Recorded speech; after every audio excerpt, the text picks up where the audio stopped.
Hi guys, Jason Smith here, welcome to the AskGolfNut channel. Let's start saving you guys shots. Now on average, when we do this one thing wrong that we're going to be talking about when it comes to hitting shots in the simulator, we will save 1.1 shots on average every single time we do this. Now how that's collated is because of ARCOS. ARCOS is a massive database of shots by you, golfers of every single different level across the entire world, and we are talking 700 million shots, so there's a large database for them to critique when it comes to gaining this information. So let's go and have a look, see how we can save you these 1.1 shots every time we do this wrong. So now the simulator, I will now demonstrate what I used to see when I was coaching and custom fitting full time every day. Without fail, it was every day. I saw this, and sometimes multiple times per day. When someone come in for a lesson, custom fit or gap testing especially, this is the kind of thing that I see. And if people were to do this slightly differently, if golfers would see things slightly differently, it could make a huge difference to the scoring capabilities. Right, so let's just do a mock 10 shots. Right, I've got a 30-degree 7-iron here, so what we would see as a modern-day lofted 7-iron, not massively cranked, not traditionally lofted. It's something which most people now see as a general rule. Right, so, right, yeah, I've got this 7-iron. Does look good, this thing does. Oh, do you know what? That feels lovely. It really does. It's just such a nice golf club, this one. Oh, look at that. Look how far that goes. 188 yards. Wow, this 7-iron, just like a rocket, isn't it? Feels lovely. 188 yards. Oh, that's me. I'd ignore that. That's a bad miss. Overclosed. Oh, I'll tell you what though. 178 yards for a miss. Yeah, definitely. That was a miss, you see. That's all my fault. So, but still, definitely the 7-iron. If I hit this properly, it's definitely 180 something yards. Okay, it's a bit leaky. Not bad though, I'll take that. Really good strike, I'm happy with the strike. It felt really nice, but I am chipping. A little bit pushy. It's all right, that's no worries. I'll take that generally speaking. That's just one of those things. Oh, slightly out of the, yeah, just a slight miss hit. Good though, I'll take it. God, that's front edge. I'm still chipping, but that's 173 yards from, I would say, it was a definite miss hit. So this golf club's definitely going to be 180 something yards when you hit out the middle. And I hit it out the middle a lot. It's just a case I might be having a bad day. Oh, don't go left. Don't go left. That's a really good hit as well. Don't go left. Oh, look, there you go. 181, that's a small chip, but I tell you what, nearly hitting the green from 180 yards. That's a good golf club, this one. Good golf club. Right, let's see if I can do another decent job. Oh, I missed it. Strike weren't great. It's online, I'll take it's online. Just the strike weren't great. Yeah, I'm chipping again, but that was a strike. That's my fault. Yep, definitely. This golf club's 180 yards. I just got to make sure I should strike it a bit better. Just having a bad day today. I don't normally do this. Oh, not too bad. Slightly low on the face again, but it might get there. It's got to get there. It would have got there normally. Definitely would have got there on the golf course. Absolutely would have got there. Yeah. But that's not bad though. I'll take that. That was definitely going to be, what was that, 170? Yeah, it's only because I didn't hit it right. This thing's definitely over 180 yards. Oh, that's better. Yeah, that's lovely. Yeah, oh, that's lovely, that is. Oh, look, see, look at that. 188 again, yeah.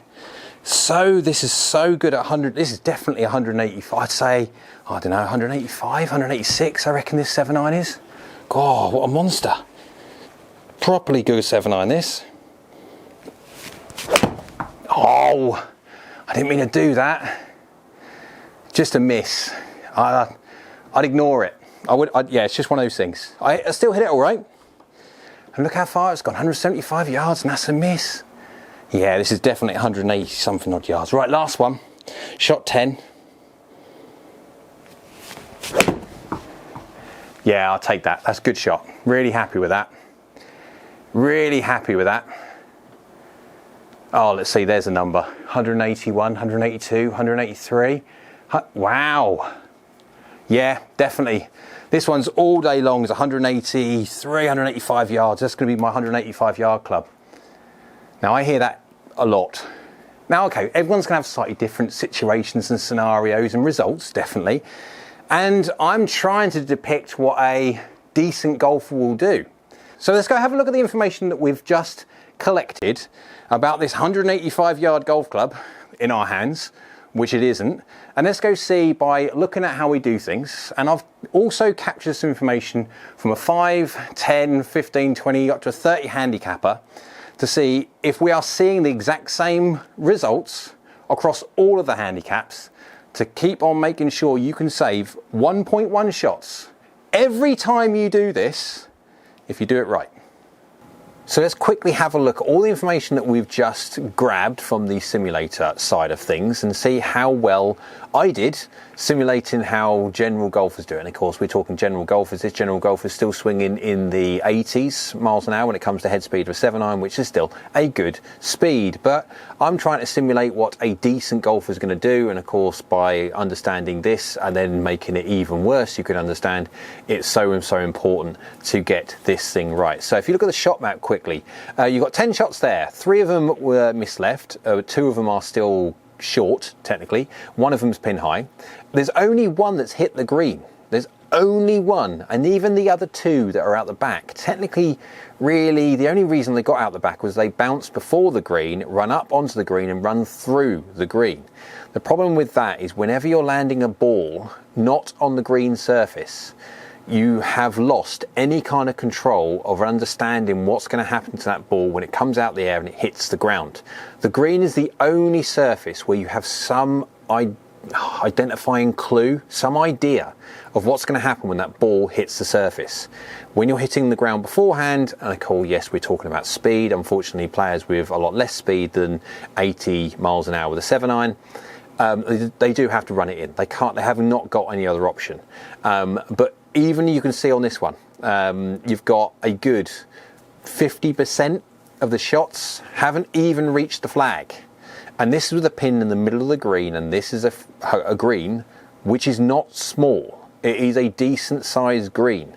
There's a lot of greens which are smaller than this. Let's go have a look at some information that I have grabbed. I haven't captured, well, I have kind of captured it. I've captured from AskGolfNut database. And where the AskGolfNut database is the amazing thing, we are talking about a database of 700 million plus shots now, of where that is for every single golfer of every single kind of handicap or skill level, of which has good bits and bad bits of all different parts of their game across different parts of the world. We are talking about a huge database of averages. And of course, you are going to get extremes of where you might have the really good approach play, but your driving may be poor, or your putting may be amazing, but your chipping may be poor. But on average, this is how it looks. So I've gained some information, as you can see, from approach shots when it comes to a 30 handicapper all the way down to 5. And so we can show you what the differences are and what the potential gains would be if we get this thing right. So let's quickly have a look at the 30 handicapper first, the one which people would see as the worst. Now, approach play is obviously you hitting into a green and the amount of times that you make it there or you do not. So this 30 handicapper here, he's got 11% long, 15% left, 14% right. So equally left and right. And then you've got 14% greens in regulation. Yep. But look at the glaringly obvious 47% short. So basically half of his golf shots don't even make the green. Even if they're a little bit left, even if they're a little bit right, they do not even make the green. How many shots could he get back?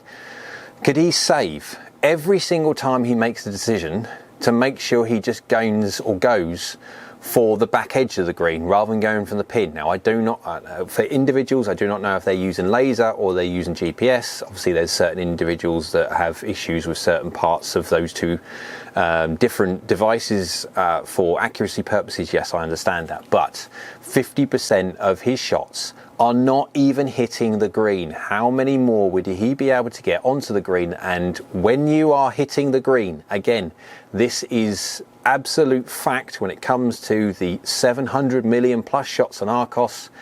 On average, golfers across the handicap range, doesn't matter what handicap you are, across the handicap range, every single time you hit the green, on average, you are 1.1 shots better off hitting the green than missing the green. Again, when it comes to a chip and a putt, on average, you have to get 6 yards away, 18 feet away, chipping off the green, as equivalent to 60 feet away on a putt to get to the same shot number. So this is how important hitting the green is. Really, really important. How many shots would this 30 handicapper get back if he was just to have one more club in his hand, or go to the distance to the back edge of the green, not where he is? Right, let's go to the 25 handicap and let's see how we do.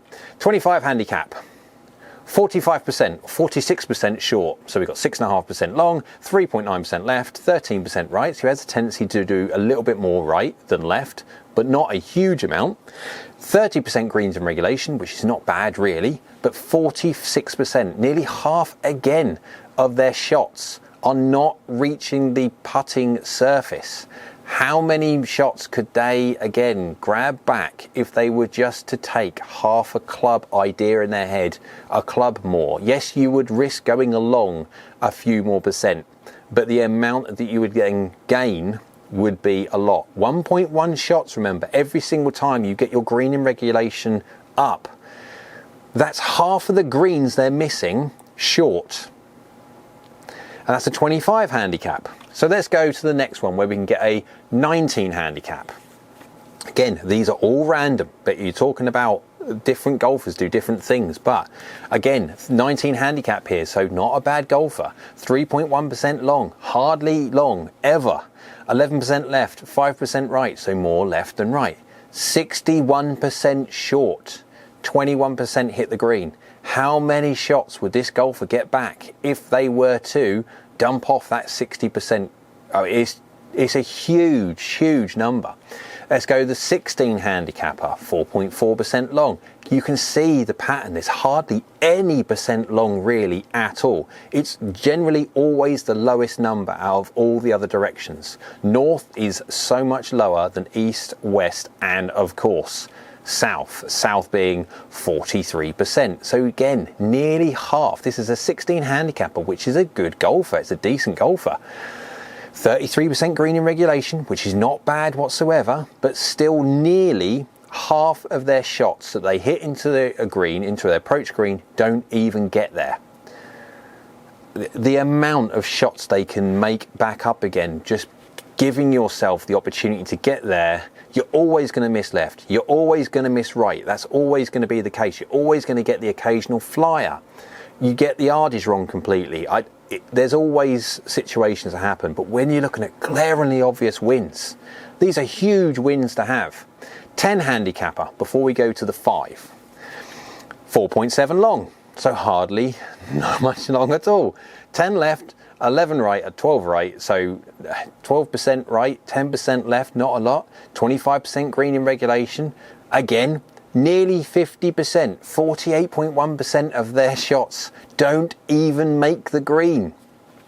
It is amazing just how many shots every golfer of every single handicap level can gain back free just by taking an understanding of exactly how far they actually hit it, and then giving themselves a chance to actually get to the green rather than a lot of the time they don't. Right, so the 5 handicap to finish.